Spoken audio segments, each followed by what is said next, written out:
All right, we're good. Part 4, Perot systems. Okay, so I'm back from Germany, 1996. I believe at that time I got put in charge of the technology organization again. This time I was reporting, I'm not sure exactly who I was reporting to. A little bit further down the road,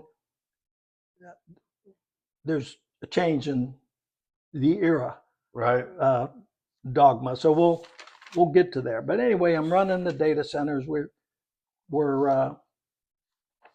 I'm trying to build an organization that has project plans for all the projects working on. So the government was building this thing down in Waxahachie or someplace, and they stopped building it. And there was a bunch of project managers available. So we hired one. That was the missile, not the missile silo, the big loop, the collider. The collider, exactly. Yeah. And so this outstanding project manager is available. Bring her in, and she starts establishing processes for us to say, we know what we're working on, we know what the requirements are, we know what the resources we need, and so we start building an organization that's going to have goals and objectives and accomplish them. And I think at the end of '96, beginning of '97, was the IBM era. Right. And the IBM guy that they brought in was allegedly the number 3 person in IBM. Okay, again, I don't want to use names because I don't want to get there. Yeah. And this gentleman, the rumor had it that this gentleman was the cause of Microsoft and IBM ending their relationships. He was the cause of them ending their relationships. Of course, I don't know that. Right. Nothing about the project. So he comes in, and of course, we're flooded with ex-IBMers. And of course, they're all placed above all the guys who had come from EDS to help establish Perot systems. Right. And, once again, the people who are doing the work are working for somebody who don't know squat about what we're doing. And so it was, we've gone from the era of the generals to the era of IBM. Exactly. Okay. Also coming on board was a gentleman by the name of Ron Rittenmeyer. And Ron had called me. He had said, hey, I've been put in charge. You're going to be working for me. I'd like to come talk to you. So Ron comes over and sits down, and lo and behold, Ron's ex-military. He had been in the Marine Corps. Sharp guy. Right. So we have a conversation, and he said, look, I want you to hang around here. I want we can build something here. I said, as long as you stay, I'll stay. About 6 months later, he left. He got hired to go take over a U-Haul trucking company to turn it around and make millions of dollars. Right. And later, much later, Ron Rittenmeyer took over EDS when HP was, where they were trying to get to HP and everything, and I think he sold it to HP. So he had been, superstar and doing stuff with businesses that were needed to be reinvented. Right. So Ron left, and now the IBM guys are here, and I'm flying back and forth to Europe to do presentations to one of the major banks, and I think it's from Switzerland, but we're doing it in London because I think we're headed in London too, about taking over some of the processing, giving them ideas that we're using in automation, and I'm flying back and forth, and the IBM guys are at the meeting, contributing absolutely nothing. Right. Except criticism of what we were doing. Right. I'll make a presentation to the customer, and they'd be criticizing what I'm talking about in the room when they had no idea about what service companies did. So I get back, and this has got to be in late '98. Right. Well, before we get to '98, the number 3 guy from IBM used to hold meetings at Perot Systems. Right. We'd have 20, 30 people sitting in the room. Right. Most of them his guys, but since I'm running the technology, I was always there. Right. And we'd sit around the room, and these guys were sort of like the geniuses. We'll build something and people will buy it. And we're going through these same exercises. We're going to do this, and we're going to do that, and .com this and .com that. And my criticism is, that's great, guys. We build it. Who is going to pay for it? Are we going to develop something and pay for it and then hope somebody buys it? Or are we going to go find some customers that have a need that we can develop something for them? I said, the latter is how you do business in the service industry. The former is you got dice and you got a lot of money and you're going to roll them. And so the You weren't very popular. number three guy from IBM was very unhappy when I attended his meetings. He let me know he was unhappy Right. about my attendance. And so I get a message from one of the ladies he had brought from IBM that this gentleman wants a presentation about all the stuff that I'm doing. And she's going to help me put together the presentation. Right. I said, great, you know him better than I do. I appreciate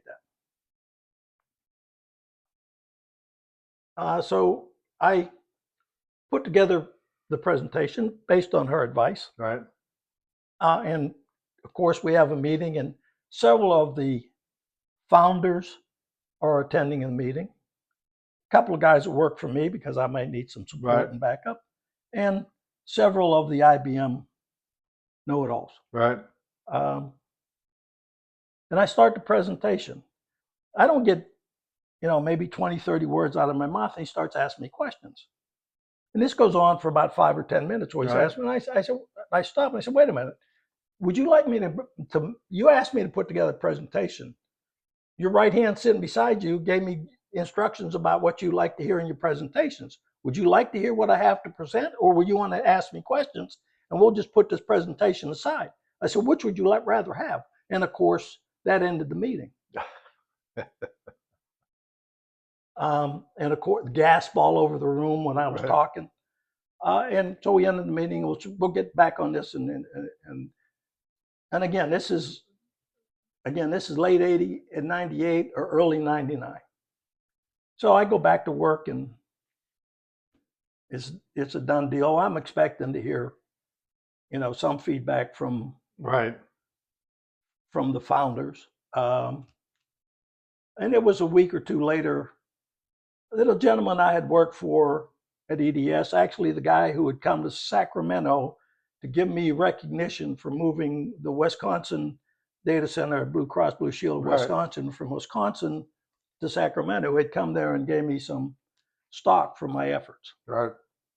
So he's one of the founders at Perot, and he calls me up and said, hey, I'd like to go to lunch with you.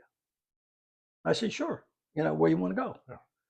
And so we picked a place and we met, we have lunch. He said, they want to terminate you. They want you to leave the company. And I said, I'd be happy to leave the company. I said, but everything that I've ever done in this company holds true. You guys asked me to go to Germany. I went to Germany, did my thing. I want my stock. You vest my stock, I'll leave today, not say a word. I said, if my stock doesn't get vested, then there'll be other issues that I'll have to address based on what you can tell me. And I'm not upset with this guy because it's not him that's coming here. Right. You know where it's coming from. He's the messenger. Right. Okay. And like I said, I've known him and respected him actually. Right. And so he said, let me see what I can do. Okay. And so about this time, they're having a board meeting in New York, which always made me wonder because the majority of the board was in the Dallas area. Right. But you couldn't spend big bucks at a board meeting unless you went to a big city. Right. And so the board meeting got underway 9 o'clock in the morning, and Ross Perot showed up at the board meeting. Now I know what triggered Ross Perot to go to that meeting.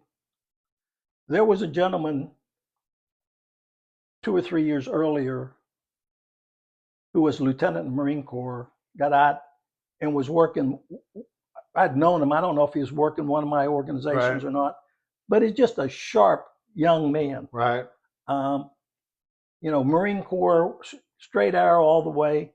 Mr. Perot was looking for an aide, like an aide de camp, like a general officer would have. Right.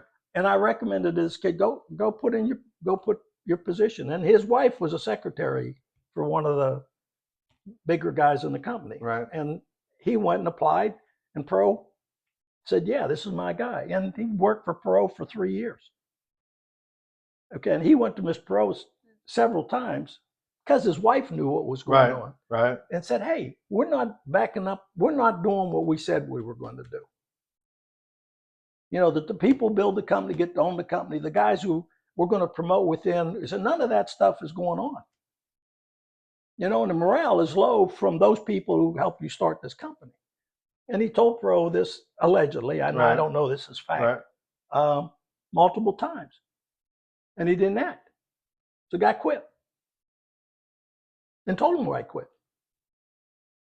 And so I think this triggered Mr. Perot to go to the board meeting. Right. When he got to the board meeting, you know, all that I just spoke of is hearsay. Right. Okay. When he got to the board meeting, he fired Canavino. When he walked in to address the board meeting, fired him out of the room. And he moved Meyerson from chairman to president. So he fired the IBM guys. We fired the number 3 guy, and everybody else left in a hurry. And so Mr. Perot then says, I want to have a meeting. And I can't remember if it was that night that he did it or the next day. I think it was that night. The word went out across the company. We had to go to a hotel in Addison. Right. And we were going to have a conference with Mr. Perot and the places where we had a lot of people, Detroit, Washington, and Dallas, where we're going to all be available to have the meeting. Mr. Perot come in and he apologized for the state of the company and said we were going to go back to the philosophy that we had created Perot Systems with, which was the same philosophy that we had created EDS with. And that was effective tomorrow. And anybody in the company who had any input as to what happened, please send it to him. So I went home that night and I wrote a email message that talked about the eras, the successes and failures of each eras. And I sent it to him. And so the next morning, about 10, 11 o'clock, now I don't have a job. I've been relieved from my job. I don't have a job. I'm waiting to be terminated. But I don't know, 10 o'clock in the morning, I get a call from Mr. Perot's secretary. She said, Jim, Mr. Perot wants to see you. And I said, when? Because now I'm thinking termination is near. Yeah. You got your letter. So she wants to see you now.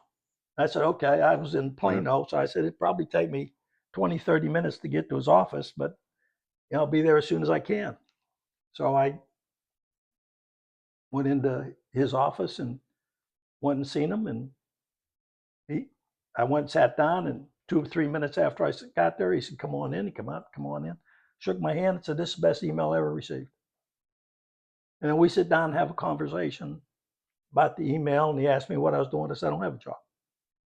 He said, well, that ends right now. He said, I got a lot of stuff that I'm going to need to get done. I want you to do it for me. So whatever just let me know. I'm ready. And then from then on, I was doing things that he asked me to do. You were working for him. Generally. I mean, he would send you for special projects. Well, the first thing that came out shortly after we had that conversation was the Y2K era was coming on, where you're going to have to, all the computers were going to crash at year 2000. And so I became the person in charge of the Perot Systems Y2K project. All right. We'll do part. That'll be part 5. That'll be part 5. That should finish up. I should retire. I probably can go through all of it. Yeah, you'd be retired. I retired shortly after this, Jim. 2000. I went through the Y2K stuff, and then shortly after that, I did the waste management in Korea. 99. Went over to Korea, Daewoo, went back, did the waste management stuff, and pretty much after the waste management stuff, I retired. Okay. All right.